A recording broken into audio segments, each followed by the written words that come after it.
streets. One day we will rise above it all. Now, a special presentation from Eyewitness News. These are Street Stories.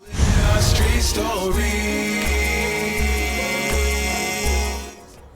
Merry Christmas and welcome to this half hour of Street Stories featuring some of the most inspirational people from your streets and your neighborhoods. We begin in Bristol with Perfection and a story that begins actually 14 Christmases ago, the last time this high school graduate almost missed a day of school. 1, 2, 3, and... When the senior on the sax in the Mount Hope band was in pre-K, he came down with an asthmatic condition that put him on a breathing device for a week. But that was during Christmas vacation. The next close call for Carrington Henley was 10th grade. He came home from school with what turned out to be pneumonia. He was diagnosed at about 4 o'clock on Friday. I was concerned at first. The pediatrician said that his contagious stage was over. By Monday, I was feeling good enough that I thought I should pull through. Comes to school, gets home from school, goes back to bed, and is great on Tuesday. What's your favorite subject? His favorite subject is math, but he hasn't really added up the streak yet. Just over 2,500 days without a single absence. Wow. Carrington Henley, all the way from kindergarten all the way till now, has not missed a single day of school. So he has perfect attendance all these years. So I think that's... His parents tell us it's not as though he ever went to school feeling ill. They say he just doesn't get sick. Anything can. Occasionally, his mother offered a road trip to her hard-working son. And I was like, don't you want to come to New York with me? And he's like, no, gotta go to school. And so he did. From the very first attendance award some 14 years ago to the final days of his senior year. Is there more pressure now with only 2 weeks left? Yes, there is. I'm taking no risk for these last 2 weeks. Anything that might even remotely get me sick, I'm not gonna try it. About the time Carrington was completing his perfect record, we were tracking a reunion involving a couple of combat buddies in Scituate.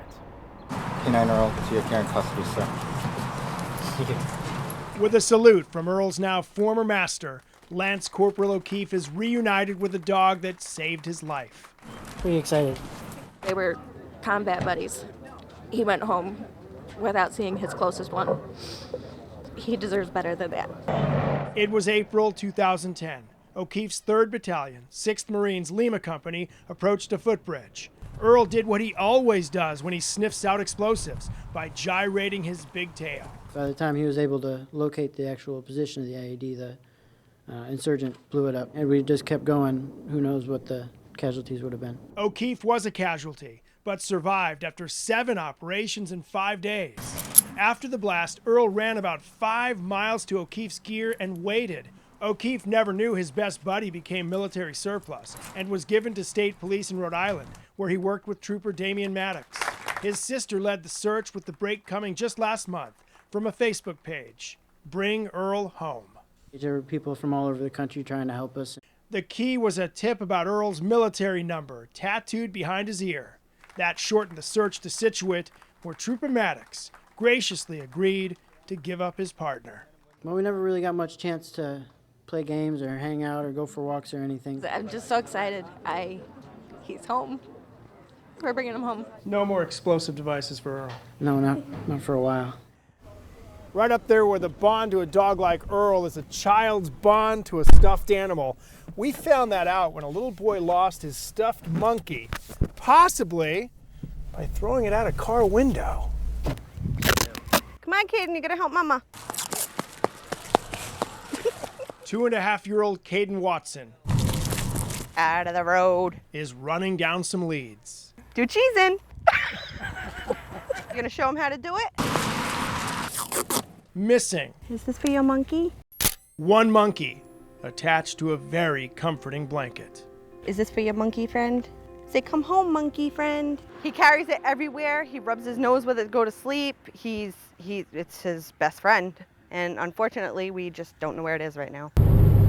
But on Monday, somewhere between the Attleboro Dairy Queen and their Cumberland home, But my bug. little Caden lost his best friend. Kids get attached to stuffed animals all the time, but Monkey hung around with Caden during his 11 operations for a 1 in 1,000 disease called short bowel syndrome. Tell him you just want it back. They searched Route 1 near Attleboro for 4 hours. Now they're expanding their net Caden, you want to put your tape on? Oh, it's beautiful. on any pole that will hold a flyer. Good job. Replacements just won't do. He said, no, I just want my monkey. He knows the feeling of it. He knows the smell of it. He knows everything about it. You know, it's not something that you can just replace. They never did find Caden's monkey, but his mom tells us that since then they've received a dozen or so stuffed animals in the mail, so he has a new favorite. A couple of opposites did find each other, a tough guy with a sweet side and his sweetheart with a tough side. They're the love story behind these little pink graffiti details. This may not look like a love story, You're late. but it is. Life is great. I'm with a great guy. A great big guy, a tough bouncer and truck driver. This lady right here, Rebecca, she's my hero. Because 3 years ago, Rebecca, a mother of 2, got the worst news of her life. The moment that you get the call that tells you you have breast cancer, what is that like? It's shock. It's absolute shock. She had just started dating her friend from high school, Paul, Whoa, Picasso. who at the time had given up on graffiti art. He became her rock. He was a gentle giant. He carried my pocketbook through all my testing. And she never gave up. He made sure I ate. He made sure I took my medication. To me, she's the toughest person I know. I was so scared. I was terrified. Then her hair started falling out. I was devastated over my hair. When she hated her wig, he took it off. And he said, stop. Enough with this. You're beautiful without it, and this is your badge of honor. The way Paul paints it, she did more for him. You never know until eventually might be taken away that today's the day. You know, you got to do it now because tomorrow's not guaranteed to nobody. For Paul, that meant finally chasing his artistic dreams. P-Funk. Back in the day, he got into some trouble with his dad over illegal graffiti. What did he do to you? I'm going to stay off the record on that. Now, with the approval of businesses like this Pawtucket barbershop, Paul paints murals that are bigger than him, with a little pink detail. But all tough guys should wear pink. If it saves one person's life and makes them think about a mammogram of somebody they love, then mission accomplished. Rebecca's been in remission for 3 years now. Next on this presentation of Street Stories. He was known for the knockout, but this champion boxer is now in the fight of his life. Kind of felt like a dream. Like I was just gonna get up and be done with this. Gary Tiger Boletto shares his story with us next. Plus, we'll head south, where you don't have to be a kid to smack your friend with a toy sword. You need to find out why these grown-ups spend hours taking themselves out of reality.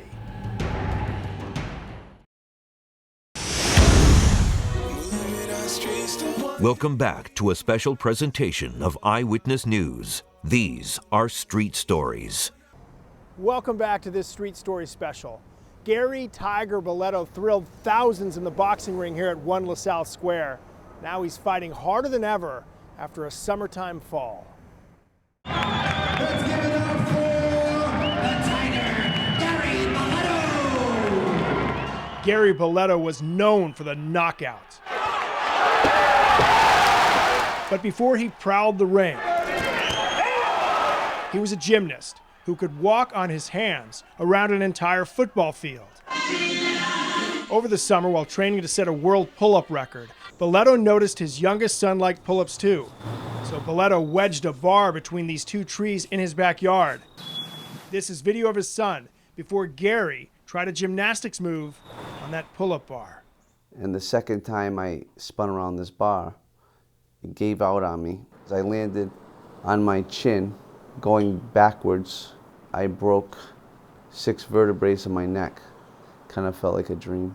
Like I was just gonna get up and be done with this. My little one came running in. He said, Mommy, Mommy, you have to come outside. Daddy's hurt. He's hurt bad, Mom. At Rhode Island Hospital, he found out one of the breaks involved the vertebrae closest to his head. Most people don't survive that. The doctor told me that there's only one other person that he's treated that broke C1 that is still alive in 30 years. The Providence 38-year-old who survived 35 professional matches while knocking out 26, losing 3 times, and winning a pair of lightweight championship belts is not afraid to admit how hard this current fight is. I cried every single day for the first 6 weeks. And then all of a sudden, I stopped crying and realized it's not a dream anymore. Doctors are not offering a prognosis for Boletto's chances of walking again, but people who know him best would remind you to remember what happened to anyone who doubted the Tiger in the ring. It's going to be a long road, a really tough road, but he will definitely recover. You're confident you're going to make a complete comeback? I'm extremely confident. I'm going to do whatever it takes. Boletto's Boxing Brotherhood held a fundraiser for him here at the Dunk in November, and we'll update you on his comeback soon. Next on this presentation of Street Stories. A 1 in nearly 10,000 medical condition shocks this local swimmer's family. I did not know what to say or do. I said, this can't be happening. We'll tell you why she was forced to wait a painful 27 hours. Then an important part of Rhode Island history is forgotten until someone digs up a solution. We're headed to Tiverton after the break to explain.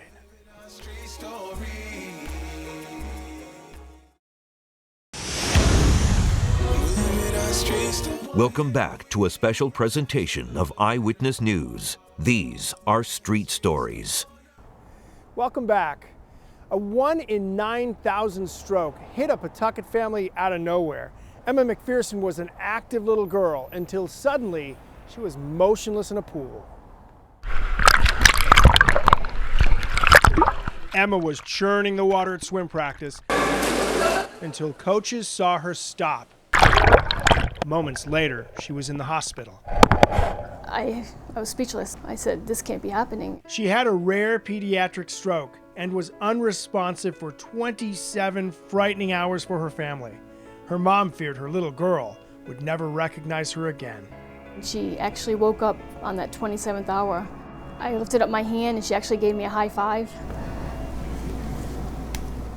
And I knew that my Emma was back, that Emma knew who I was. At Spalding Rehabilitation Hospital, the McPhersons found out Emma's brain was fine for the most part, but she has to relearn to walk and talk. Miss you. She can understand your questions, but her answers are short. Yes. Then came a holiday surprise. Rain. On Emma's older brother's birthday, her mom discovered that while some stroke victims can't speak right away, they can sing. And she just started singing. Happy birthday, dear Ryan. I started crying. Happy birthday to you. There was another surprise waiting in Spalding's therapy pool. The little minnow with medals for winning butterfly races could still swim. One arm, one leg, one little bundle of determination. Now as Emma gets ready to go home, her swim team, classmates, and others will be teaming up for a swimathon to raise money for her medical expenses to help Emma fly to the finish. Are you excited to go home? Yes. It was difficult, those 27 hours. It was difficult. Emma will learn about our founding fathers as she heads back to school. One of them is laid to rest in a 200-year-old Aquidneck Island cemetery that was buried by neglect until a man named Alan Smith got involved.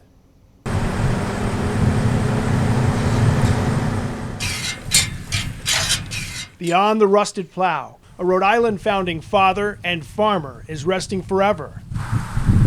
But this is the after for once forgotten Cemetery Number 4.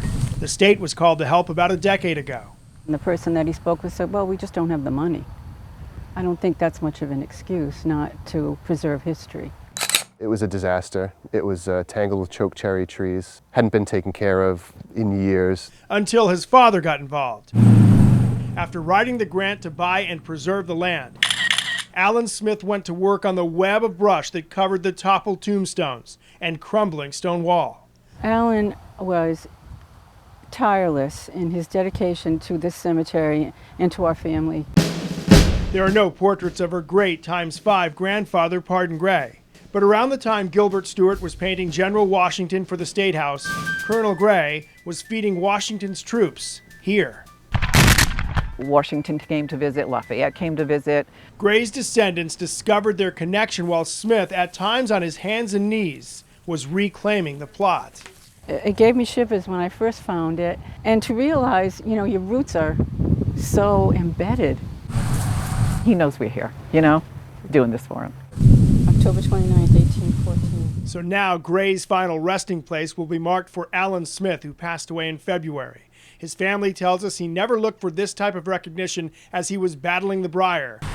But now his name will stand right alongside the history he uncovered. His exact words were he just doesn't want to see this ever get neglected. It's a matter of respect, too. I think they deserve to be taken care of. And we're all involved. And we're going to pick up the ball. Absolutely. Now that he's not here and do it for him. Next on this presentation of Street Stories.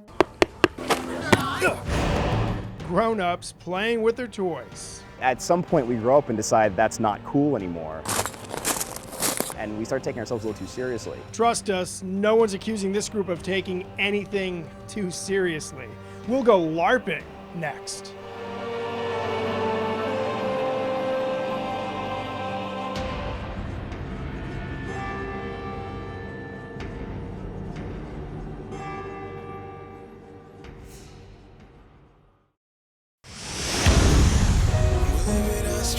Welcome back to a special presentation of Eyewitness News. These are Street Stories. We saved the toys for last. On this chilly night, we head to the woods of South County for some red-hot, live action role play. The path of an adventurer is not an easy one to walk, though many hero-born still choose it without reservation.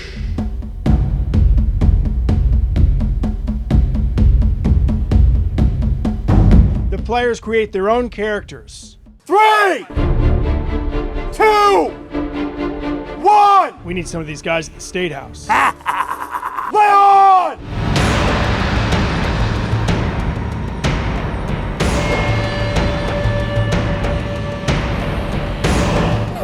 Neil Belt writes the scripts that send them raging into the woods. Along the way, he offers clues. In search of information. Are you coming with us, sir? About Ariane's parents. You're just playing pretend, everybody does it. At some point we grow up and decide that's not cool anymore. And we start taking ourselves a little too seriously.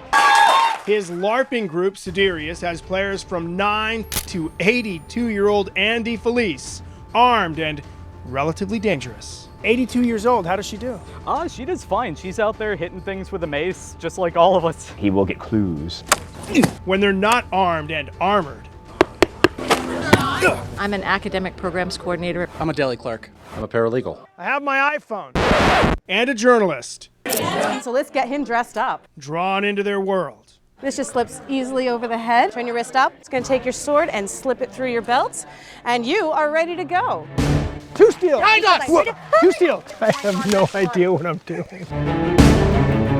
You're just kind of chilling out with a bunch of really fun people, and you get to hit people with fancy foam stuff. And a lot of us were bullied as we were growing up. A lot of the people here were actually bullies themselves in high school. So the bullies have come together with the bullied. Right. The competitive challenge I use for a lot of people that are into football is that we're actually doing it. You're just watching it. If you're wondering how popular LARPing is, Siderius is so successful, they're about to buy their own land and make their own sets. Thanks for watching tonight. Remember, many of our story ideas come from you, the viewer. So if you know of someone on your street, someone inspirational, someone with a great story, let us know about them so we can tell their story. Thanks for watching.